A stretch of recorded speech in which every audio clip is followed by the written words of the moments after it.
রমজান হলো ইবাদতের বসন্তকাল, আর দোয়া হলো ইবাদতের মূল। এই পবিত্র মাসে এমন কিছু মুহূর্ত আছে যখন বান্দার ডাক সরাসরি মহান আল্লাহর দরবারে কবুল হয়। চলুন জেনে নেই সেই বিশেষ তিনটি সময় সম্পর্কে। ১. ইফতারের পূর্ব মুহূর্ত। সারাদিন রোজা রাখার পর ইফতারি সামনে নিয়ে বান্দা যখন মহান আল্লাহর সন্তুষ্টির জন্য অপেক্ষা করে, সেই সময়টি দোয়া কবুলের জন্য অত্যন্ত কার্যকর। রাসূলুল্লাহ সাল্লাল্লাহু আলাইহি ওয়াসাল্লাম বলেছেন, ৩ ব্যক্তির দোয়া আল্লাহ ফেরত দেন না।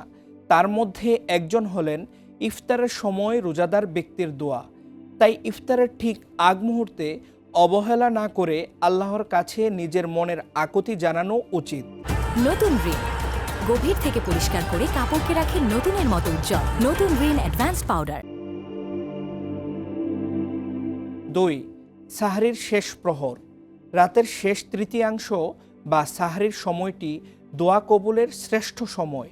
হাদিস অনুযায়ী প্রতি রাতে এই সময়ে মহান আল্লাহ দুনিয়ার আসমানে অবতরণ করেন এবং ডাকতে থাকেন, কে আছো আমাকে ডাকবে, আমি তার ডাকে সাড়া দিব। কে আছো ক্ষমা চাইবে, আমি তাকে ক্ষমা করব। তাই এ সময়ে সাহরি খাওয়ার পাশাপাশি তাহাজ্জুদ নামাজ পড়ে মহান আল্লাহর কাছে প্রার্থনা করা উচিত। ৩. ফজরের পরবর্তী সময়। রমজানে ফজরের নামাজের পর সাধারণত আমরা ঘুমিয়ে পড়ি, কিন্তু হাদিস অনুযায়ী রাতের শেষ প্রহর এবং ফজরের পরের সময়টিতে দোয়া কবুল হয়। এই সময়ে তেলাওয়াত, জিকির ও দোয়ার মাধ্যমে দিনটি শুরু করলে তাতে বিশেষ বরকত লাভ হয়।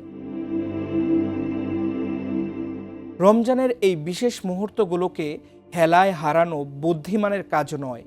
আসুন আমাদের সকল প্রয়োজন এবং সমস্যার কথা মহান আল্লাহর কাছে এই সময়গুলোতে নিবেদন করি।